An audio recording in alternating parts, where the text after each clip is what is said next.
5 topic पे बात करेंगे। कौन कौन से टॉपिक है पहले उसके बारे में बात कर लेते हैं।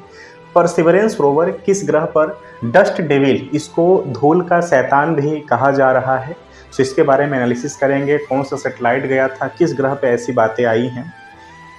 नेक्स्ट है सम्मक सरलम यात्रा क्या है, किस राज्य से जुड़ा हुआ है, क्यों खबर में बना हुआ है, डीप एनालिसिस पे किया जाएगा। पूसा 44 क्या है, किस राज्य से जुड़ा हुआ है, क्यों चर्चा में आया हुआ है। अंतर्राष्ट्रीय बालिका दिवस और राष्ट्रीय बालिका दिवस में क्या संबंध है, चर्चा में क्यों बना हुआ है, एग्जाम में क्या इसकी डिमांड रहती है टॉपिक की। लास्ट है डकार घोषणा 2023 क्या है, क्यों चर्चा में बना हुआ है, इसकी एग्जाम में क्या उपयोगिता हो सकती है, और इसको हम इन्वायरमेंट के पेपर से भी जोड़कर देखेंगे। सो टोटल 5 टॉपिक है। अगर इन 5 टॉपिक को आप पहले से कवर कर चुके हैं तो ये वीडियो आपके लिए नहीं है, प्लीज आप इसको स्किप कर देना। अगर अभी तक आपने इन टॉपिकों को कवर नहीं किया है तो ये करंट के टॉपिक हैं, प्लीज आप इसका छोटा सा शॉर्ट नोट्स बना लेना। एक्चुअली जो ये वीडियो रहता है ये मेरे अपने शॉर्ट नोट्स रहते हैं, जो कि जिस हिसाब से मैं अपना कॉपी बनाता हूँ उसी हिसाब से यहाँ पे बिल्कुल सारी चीज़ों को सत्यापित कर देता हूँ। तो एज यू विश आप इसको नोट्स बना भी सकते हैं, वीडियो को स्किप भी कर सकते हैं। चलिए स्टार्ट करते हैं। सो पहला टॉपिक है परसिवरेंस रोवर किस ग्रह पर dust devil, just wait, clear, dust devil ये आप याद रखना, इसको धूल के शैतान, धूल के शैतान के भी नाम से बातें करी जा रही हैं। न्यूज में धूल के शैतान के भी नाम से इस पे चर्चाएं करी जा रही हैं। तो एग्जाम में आपसे किसी भी एंगल से बातें पूछी जा सकती हैं, तो ये भी आपको याद रखना है। चलिए अब टॉपिक पे आते हैं। सो परसिवरेंस रोवर पहले जान लेते हैं कि इसका संबंध कहाँ से है, किससे है। सो बातें ज़्यादा हमें समझ में आएंगी। सो देखिए जो परसिवरेंस रोवर है ये नासा के द्वारा, ठीक है, सैटेलाइट भेजा गया है कहां पर, मंगल ग्रह पर, ठीक है। सो वहां पर इसने डस्ट डेविल नाम से एक इमेज शेयर किया है, क्लियर, डस्ट डेविल ये आप याद रखना, क्लियर। सो परसिवरेंस जो रोवर है वो नासा का एक उपग्रह है जो कि मंगल ग्रह पे भेजा गया है। क्या इसका भेजने का लक्ष्य है, सो प्राथमिक उद्देश्य इसका है प्राचीन सूक्ष्म जीवों के जीवन के संकेतकों का तलाश करना, साथ ही साथ लाल ग्रह यानी कि मंगल ग्रह पर उपस्थित धूल और पत्थर का अध्ययन करना। समझ गए, अगर कोई जीव पहले रहा हो या कुछ भी ऐसा हो तो उसके अवशेष या उसके जो भी सबूत हैं उसको संग्रहित करना, उसको विश्लेषित करना, साथ ही साथ जो वहाँ के धूल और पत्थर हैं उसका विश्लेषण करना। कुछ वहाँ पर ऐसी चीज़ें मिलें जो कि आने वाले समय में कुछ नए बातों को उजागर करे। सो परसिवरेंस रोवर का टारगेट ये है। सो उसने ही डस्ट डेविल नाम से एक इमेज शेयर की है। इसको शैतान, धूल का शैतान भी कहते हैं। एक्चुअली डस्ट डेविल को आप ऐसे समझो कि जैसे हमारे पृथ्वी पर धूल के बवंडर होते हैं ना, धूल के बवंडर होते हैं, क्लियर। सो इसी शेप का उसने वहां पर एक धूल के बवंडर को शेयर किया है। सो उसी को डस्ट डेविल कहा जा रहा है। अब बात कर लेते हैं परसिवरेंस रोवर का, ठीक है। सो जो परसिवरेंस रोवर है वो 30 जुलाई 2020 को भेजा गया, लॉन्च किया गया। इसके उद्देश्य के बारे में हमने बात कर लिया कि क्यों भेजा गया है। अब मंगल ग्रह के बारे में थोड़ी सी जानकारी इकट्ठा कर लेते हैं। मंगल ग्रह जो है वो सौर मंडल का दूसरा सबसे छोटा ग्रह है, क्लियर, पृथ्वी के आकार का लगभग आधा है, ठीक है। अगर हम मंगल ग्रह के वातावरण की बात करें तो कार्बन डाइऑक्साइड, नाइट्रोजन, आर्गन जैसे गैस वहां पर पाए जाते हैं, या इन गैसों से मिलकर वहां का वातावरण बना हुआ है। और वहां पे 2 उपग्रह हैं मंगल ग्रह के, एग्जाम में पूछे जा चुके हैं। UP RO, ARO, UP PCS, Bihar PCS, Madhya Pradesh PCS, Rajasthan PCS में क्वेश्चंस आ चुका है कि जो मंगल ग्रह है उसके उपग्रहों के नाम। तो 2 छोटे उपग्रह हैं, एक का नाम है फोबोस, दूसरे का नाम है डीमोस। ये आप इसको याद रखना, इसको शॉर्ट फॉर्म में आप एफडी कर लेना, ठीक है। इसका मतलब फिक्स डिपॉजिट डे हुआ। एक नॉर्मल बोल चाल में इसको एफडी के नाम से याद रख लेना। एफडी यानी फोबोस और डी मीन्स डीमोस, ठीक है। ये दो उपग्रह हैं मंगल ग्रह के, ठीक है, जो कि ज्ञात अवस्था में है, हालांकि कई होंगे। ये ज्ञात अवस्था की बात हो रही है। आविष्कारें चलती रहती हैं, समय बीतता रहता है, नई पहल नए पन्ने खुलते रहते हैं। सो अभी की जो ज्ञात अवस्था है फोबोस और डीमोस है, ठीक है।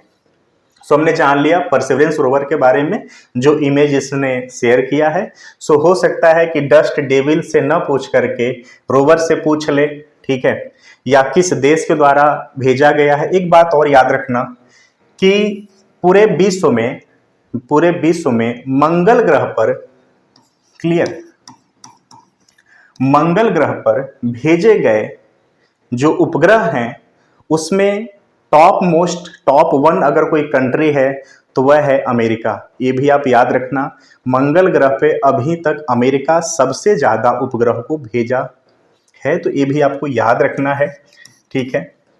एक अपने पास अवेयरनेस बनाकर रखिए, क्लियर। चलिए नेक्स्ट टॉपिक है सम्मक सरलम यात्रा। अगर आप daily current affair video analysis मेरा देख रहे हैं, ये टॉपिक मैं करा चुका हूं, लेकिन कुछ इसमें और अपडेट होकर बातें आई हैं, उसको भी करेंगे। जब आप रेगुलर रूटीन में चीज़ों को कवर करना शुरू कर देते हैं तो पाते हैं कि चीज़ें रिपीट भी लगती हैं होने। अब देखिए ये चीज़ें मैंने 2 दिन पहले भी कराया था, फिर से न्यूज में आया, फिर से आपके समझ लाए हैं। सो सम्मक सरलम यात्रा पहले जान लेते हैं क्या है। सो आदिवासी ये उत्सव है, आदिवासी लोगों की दुनिया में सबसे बड़ी सभाओं में से एक माना जाता है। ये काफी अभी प्रचलन में है। इसका जो तुलना है भारत में कुंभ से भी करी जाती है। इसमें लगभग अगर पार्टिसिपेशन की बात करें तो विश्व से लगभग करोड़ों में लोग यहाँ पर पार्टिसिपेट करते हैं इसमें। तेलंगाना राज्य इसका मेजबान राज्य है, क्योंकि जुड़ा हुआ भी उसी पृष्ठभूमि से है। द्विवार्षिक उत्सव है यह, क्या, सम्मक सरलम द्विवार्षिक उत्सव है। इसे सम्मका और सरलम्मा जतारा नाम से भी जाना जाता है। तो आप सम्मक सरलम तो याद रखना, सम्मका और सरलम्मा भी याद रखना, ठीक है, के नाम से भी जाना जाता है। एक्चुअली हुआ क्या कि एक माँ बेटी थी, ठीक है, इसी नाम से संबंधित थी वो। 13वीं सदी की बात है, ठीक है। 13वीं सदी में हुआ क्या था कि जो स्थानीय शासक थे उनके द्वारा कर लगाया गया और कर को बढ़ाया गया। सो इसका विरोध उन्होंने किया, ठीक है। एक कोया जनजाति थी, कोया जनजाति पे कर लगाया गया था। सो कोया जनजाति ने इसका विरोध शुरू किया। उसी में एक माँ बेटी नायिका बनकर आई और एक जन आंदोलन शुरू की स्थानीय शासकों के विरोध में कि ये जो कर बढ़ाया जा रहा है ये अनुचित है, अमानवीय है। सो उसका उन्होंने विरोध किया। सो एक जन आंदोलन का प्रतिनिधित्व किया। उन माँ बेटी का नाम संयुक्त रूप से लिया जाता है समक्का और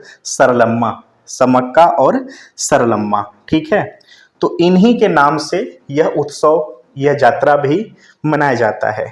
पिछला जो वीडियो मैंने कराया था वहां पर क्या टॉपिक हमने आपसे शेयर किया था कि जो तेलंगाना राज्य है, तेलंगाना राज्य में आदिवासी विश्वविद्यालय की स्थापना की बात कही गई थी। तो विश्वविद्यालय अधिनियम 2009 में संशोधन करके जो आदिवासी विश्वविद्यालय था उसका नाम समक्का और सरलम्मा के नाम से रखा जाएगा। इसका सबसे बड़ा जो इम्पैक्ट पहुंचेगा कि इसके बारे में लोग जानना चाहेंगे, आदिवासी समुदाय को प्रोत्साहन मिलेगा, उनके संस्कृति को प्रोत्साहन मिलेगा। और हमने बात करी थी कि जो वुमेन एम्पावरमेंट है उसको भी प्रोत्साहन मिलेगा, ठीक है। तो आप याद रखना। सो सम्मक सरलम यात्रा क्या है, द्विवार्षिक या उत्सव होता है। ये विश्व का आदिवासियों का सबसे बड़ा उत्सवों में से एक माना जाता है। इसका तुलना भारत के महाकुंभ से भी किया जाता है। 13वीं सदी से जुड़ा हुआ इसका इतिहास है, ठीक है, कि जब वो शासक 13वीं सदी में कर को बढ़ाए थे, कर लगाए थे, तो कोया जनजाति के द्वारा विरोध किया गया। एक माँ बेटी थी सम्मका और सरलम्मा, इनके द्वारा विरोध किया गया था और इन्होंने विजय भी हासिल करी थी, ठीक है। हालांकि केंद्रीय मंत्रिमंडल ने केंद्रीय विश्वविद्यालय अधिनियम 2009 में संशोधन के माध्यम से जनजातीय विश्वविद्यालय का जो नाम है माँ बेटी सम्मका और सरलम्मा के नाम पर रखने का बात रखा है और रखा जाएगा। सो हमने इसके बारे में बात कर लिया, ठीक है। चलिए नेक्स्ट टॉपिक पे आते हैं। नेक्स्ट टॉपिक है पूसा 44। पूसा 44 क्या है? तो देखिए एक धान की किस्म है, यह धान की किस्म है। अभी इसको प्रतिबंधित किया जा रहा है, किसके द्वारा? पंजाब राज्य के द्वारा। क्यों? क्योंकि ये जो किस्म है धान की ना, ये पानी का अधिक उपयोग इस खेती में की जाती है, पानी का अधिक खपत होता है और पराली का उत्पादन भी होता है। जैसा कि आपको पता है कि पराली से पहले से उत्पीड़ित है पंजाब राज्य, पोल्यूशन दिल्ली एनसीआर पूरा का पूरा पोल्यूटेड हो जाता है। उसमें पराली का भी उपयोगिता मानी जाती है कि जो किसान है अपने खेतों में पराली को जला देते हैं, जिसको पाकर जो धुआं बनता है उससे दिल्ली एनसीआर काफ़ी पीड़ित अपने को पाता है। तो पराली की उत्पादन पे लगाम लगेगा और पानी का जो खपत है इसके खेती में उससे भी बचा जा सकता है। तो इस किस्म को अभी प्रतिबंधित किया गया है, ठीक है। अब प्रतिबंधित क्यों किया गया? कि जो पंजाब राज्य है ना, वहाँ पे 70 से 80% खेती इसी किस्म के धान की जाती थी।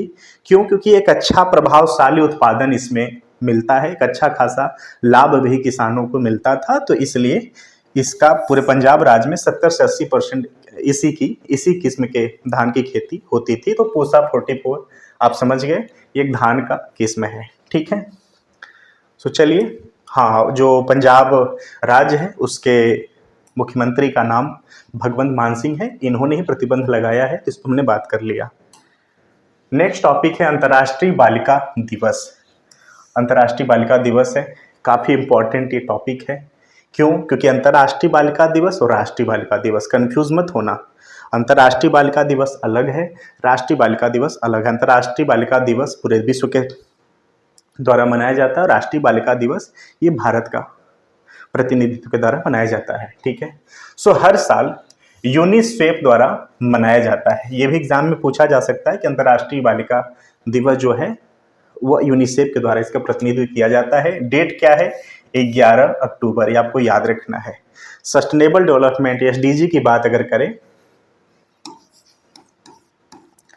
सस्टेनेबल डेवलपमेंट का जो लक्ष्य 5 है, 2023 तक जेंडर इक्वलिटी हासिल करना है, ठीक है। तो इससे भी जोड़कर इसको देखा जा सकता है, ठीक है। लैंगिक समानता की बात करता है एसडीजी लक्ष्य 5, ठीक है। महिलाएं और पुरुषों की तुलना में 2.6 गुना अधिक अवैतनिक और घरेलू काम करती हैं महिलाएं, ठीक है। ये रिपोर्ट की बातें हैं, आप इसको प्लीज़ नोट डाउन कर लेना, ठीक है।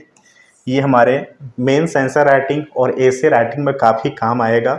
वुमेन एम्पावरमेंट के भी टॉपिक पे लिखते समय बहुत लाइन इंपॉर्टेंट आएगा कि आज के समय में जो महिलाएं हैं पुरुषों के तुलना में 2.6 औसत से काम ज़्यादा करती हैं और साथ ही साथ अवैतनिक और घरेलू काम करती हैं, जिसका कि आंकड़ा 2.6 गुना है, ठीक है, पुरुषों की तुलना में।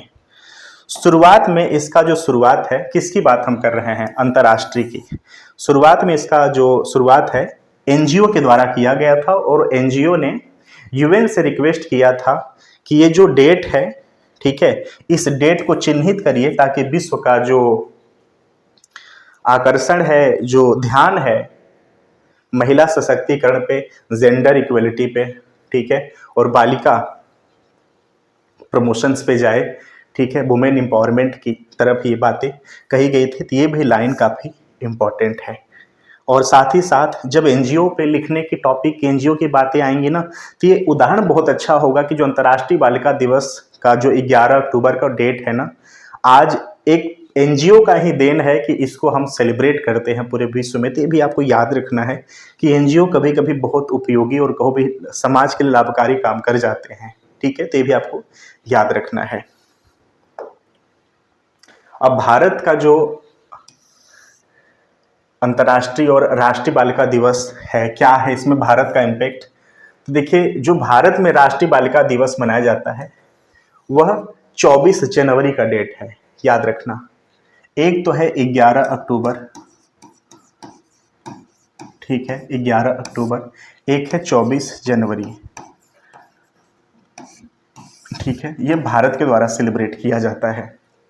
देश में गिरते बाल लिंग अनुपात को मुद्दे पर जागरूकता पैदा करने के लिए इस डेट को सेलिब्रेट किया जाता है।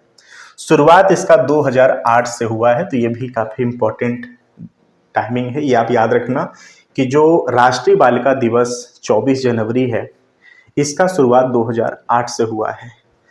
अगर बात करें इसके उपलक्ष्य में ऐसी योजनाओं का, तो 2015 में बेटी बचाओ और बेटी पढ़ाओ की शुरुआत की गई।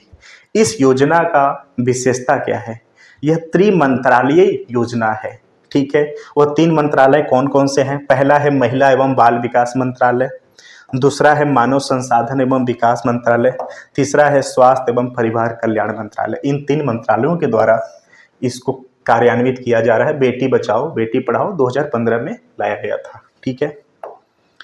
लास्ट टॉपिक है डकार घोषणा 2023।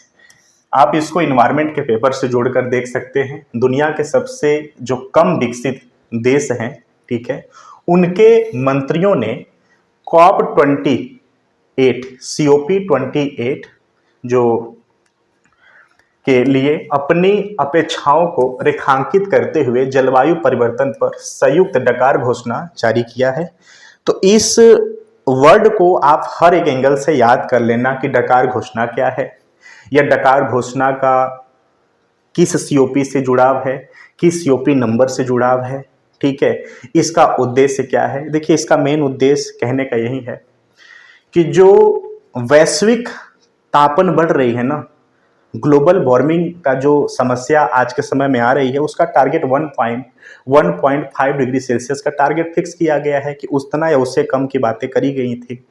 तो इनका कहना यह है कि इसका जो तत्काल वैश्विक उत्सर्जन है उसमें कटौती किया जाए। जो 1.5 का टारगेट रखा गया है ना डिग्री सेल्सियस का, ये अचीव तो भी होने से ना रहा और नहीं हो रहा है, ठीक है। तो जितना जल्दी हो सके वैश्विक उत्सर्जन में कटौती करी जाए। क्यों, अब देखिए, जो CFC है, जब CFC उत्सर्जित होता है तो वह ऊपर आता है, इन्वायरमेंट में आता है, ऊपर आता है आसमान में। एक लेयर के बाद क्या होता है, वो ओजोन से टकराता है और ओजोन को वह बिल्कुल परत दर परत ऑब्जॉर्व करता रहता है, खाता रहता है। यानी आप ये कह सकते हैं कि ये ओजोन लेयर है, यहाँ से CFC गया ऊपर, तो क्या करता है, ओजोन लेयर को यह धीरे धीरे इरेज करता है। अब इरेज जब करता है तो होता क्या है कि जो ये सनलाइट है, सनलाइट नीचे आता है, तो ओजोन लेयर क्या करता है, ओजोन लेयर जो आपतित किरणें होती हैं सूर्य से जो आपतित परावैंगनी किरणें होती हैं उनको सोख लेता है, ऑब्जॉर्व कर लेता है, उसको धरती पे नहीं आने देता, पृथ्वी पर नहीं आने देता। लेकिन जब ये ओजोन लेयर छिद्रित हो जाता है या इसकी लेयर बहुत थीन हो जाती है, तो जो आपतित किरणें हैं सूर्य से जो निकलने वाली किरणें हैं वो पूर्ण रूपेण नहीं सोख पाता ओजोन लेयर, और वो किरणें नीचे आ जाती हैं। किससे, ओजोन लेयर से। तो तापन बढ़ जा रहा है, ग्लोबल वार्मिंग बढ़ जा रही है, ठीक है। तो उसी की बात कही जा रही है कि कितना उपयोगी है उत्सर्जन में कटौती करना। जितना हम उत्सर्जन कम करेंगे CFC का, उतना ही हमारे भौगोलिक परिदृश्य के लिए, पृथ्वी के लिए जान मान की हानि को बचाया जा सकता है, ठीक है। सो विकसित देशों से सार्वजनिक अनुदान आधारित वित्त पोषण के माध्यम से 2025 तक वितरित अनुकूलन वित्त को 2 गुना करने का आग्रह किया गया है। सबसे कम विकसित देश वैश्विक आबादी का 14% से अधिक हैं। ये प्लीज आप याद रखना कि अभी हम हालिया विश्व की बात करें तो सबसे कम विकसित जो देश हैं उनका जो आबादी है वैश्विक आबादी का 14% से थोड़ा ज्यादा है, लेकिन जीवाश्म ईंधन और औद्योगिक प्रक्रियाओं से उत्सर्जन में केवल 1% का योगदान है। आबादी 14% से ज्यादा है, लेकिन जो उत्सर्जन है औद्योगिक माध्यम से जो सीएफसी या जो ओजोन लेयर को छिद्रित कर सके गैसें, उसके उत्सर्जन की बात करें तो 1% या 1% से थोड़ा ज्यादा होगा। सो हमारा जनसंख्या 14%, उत्सर्जन हम 1% कर रहे हैं। तो यानी पूरा का पूरा ब्लेम किस पे डाला जा रहा है? जो विकसित कंट्री है। तो उनका जो योगदान है, वित्तीय योगदान है ना, ग्लोबल वार्मिंग को कम करने के लिए, उसको बढ़ाने की बातें, लगभग 2 गुना करने की बातें कही गई है। सो पूरा का पूरा यही मामला था, आंकड़ा था। सो एवरीबॉडी, आपको यह एनालिसिस कैसा लगा? जरूर आप अपने सजेशंस को देना।